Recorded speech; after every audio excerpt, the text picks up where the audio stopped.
ওম শান্তি। আজি 8/3/25 প্ৰাতঃ মুৰলী।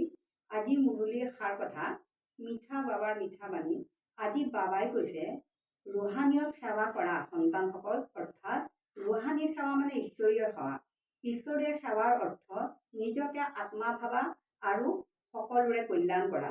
আত্মিক দৃষ্টিত থাকিলে নিজৰো কল্যাণ হয়, আনৰো কল্যাণ কৰিব পাৰি। অৰ্থাৎ নিজক সদায় আত্মা ভাবি সকলো আত্মাকে আত্মজ্ঞান কৰিব লাগে। বাবাৰ প্ৰতি সঁচা স্নেহ ৰাখিব লাগে। বাবাৰ অন্তৰত তেতিয়া ঠাই ল'ব পাৰি।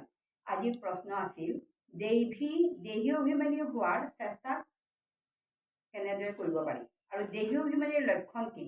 আজি বাবাই কৈছে যাৰ এই পঢ়াৰ প্ৰতি আৰু বাবাৰ প্ৰতি স্নেহ থাকে তেওঁলোকে দেহী অভিমানী হোৱাৰ চেষ্টা কৰে।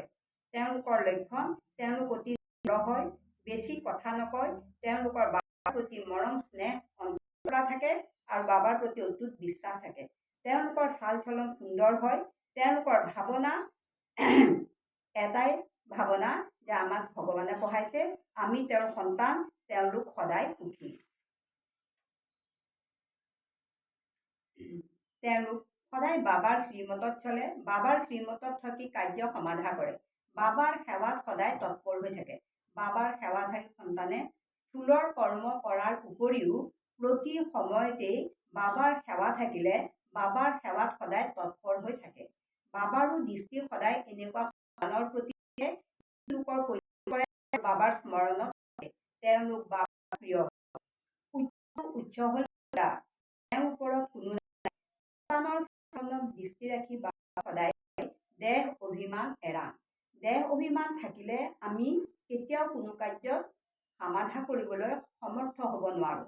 সেয়ে কিন্তু দেহ অভিমান আমাৰ 63 জনমৰ লগৰীয়া হেতুকে সন্তানসকলৰ দেহ অভিমান এৰাত অলপ মেহনত কৰিবলগীয়া হয়। সদায় মুৰলীত বাবাই কয় ৰুহানি সেৱা, অৰ্থাৎ বাবাই আজি এটা কথা কৈছে যে আত্মিক দৃষ্টিত নিজক ৰাখা আৰু অন্যকো আত্মাৰ দৃষ্টিত চোৱা আৰু আত্মাৰ দৃষ্টিত ৰাখি স্নেহ কৰা। বাবাই এইটো কৈছে যে ভগৱান সদায় উচ্চৰ উচ্চ, তেওঁ যিখিনি শ্ৰীমত দিয়ে সেই শ্ৰীমতত আমি সদায় মুৰলী শুনি পালনা কৰিবলৈ চেষ্টা কৰিব লাগে। শিৱ বাবা সদায় দাতা, তেওঁ হিচাপে বৰদান দিয়ে। বৰদানত আজি বাবাই ক'লে নিজৰ ঘৰখন নিৰাকাৰী দুনিয়াত আছিল আৰু এই স্মৃতি মনত ৰাখিব লাগে আত্মাও নিৰাকাৰ, আত্মাৰ আচল ঘৰখনো নিৰাকাৰী দুনিয়া। এই কথা স্মৃতিত মনত ৰাখিলে বাবাৰ প্ৰতি স্নেহ ৰখা হয়, বাবাৰ সন্তান হ'ব পাৰে। আজিৰ বাণী আছিলে ব্ৰাহ্মণ সেইজন যিজনে যি আৰু শ্ৰীমতত চলি সকলো কাৰ্য সমাধা কৰে। শেষত বাবাই ক'লে সভ্যতা আৰু সত্যত থাকা, সত্যত থাকি সত্যতা ৰক্ষা কৰা। যি এই ভাৱনা তেওঁ নিজে নিৰ্মিত হৈ নতুনকো নিৰ্মাণ কৰিব পাৰে। ইয়াৰ কাৰণে লাগে কেৱল শুভ ভাৱনা, শুভ কামনা। আমাৰ বাবাৰ জ্ঞান পোৱাৰ পিছত বাবাই কৈছে অন্তৰত সদায় শুভ ভাৱনা ৰাখা, সকলোৰে প্ৰতি শুভ কামনা ৰাখা আৰু কোনো ক্ষেত্ৰতে লৌকিকৰ মান চান নিবিচাৰি নিজক নিৰ্মাণ কৰিব লাগে। মান চানত থাকিলে আমি নিৰ্মাণ কৰিব নোৱাৰোঁ। মূল কথা সভ্যতা আৰু সংস্কাৰ। সভ্যতা ৰাখিবলৈ হ'লে কেতিয়াও দেহ অভিমান ৰাখিব নালাগে। খং একেবাৰে ত্যাগ কৰিব লাগে। খংটো হ'ল আমাৰ আটাইতকৈ গুণ।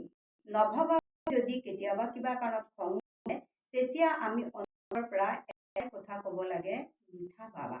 যেতিয়া অন্তৰৰ পৰা আমি বাবাক মাতো মিঠা বাবা বুলি, তেতিয়া আমাক বাবাই এনেকুৱা এক শক্তি দিয়ে যাৰ দ্বাৰা সকলো সমাধান কৰিব পৰাৰ শক্তি লাভ কৰিব পাৰি। নিজৰ লৌকিকৰ মাঞ্চা নিবিচাৰি কেৱল বাবা শব্দটো আত্মাত ৰাখি আত্মিক সকলো কাৰ্য সমাধান কৰিব লাগে। আত্মা থাকিলে নিজৰ বুলি কোনো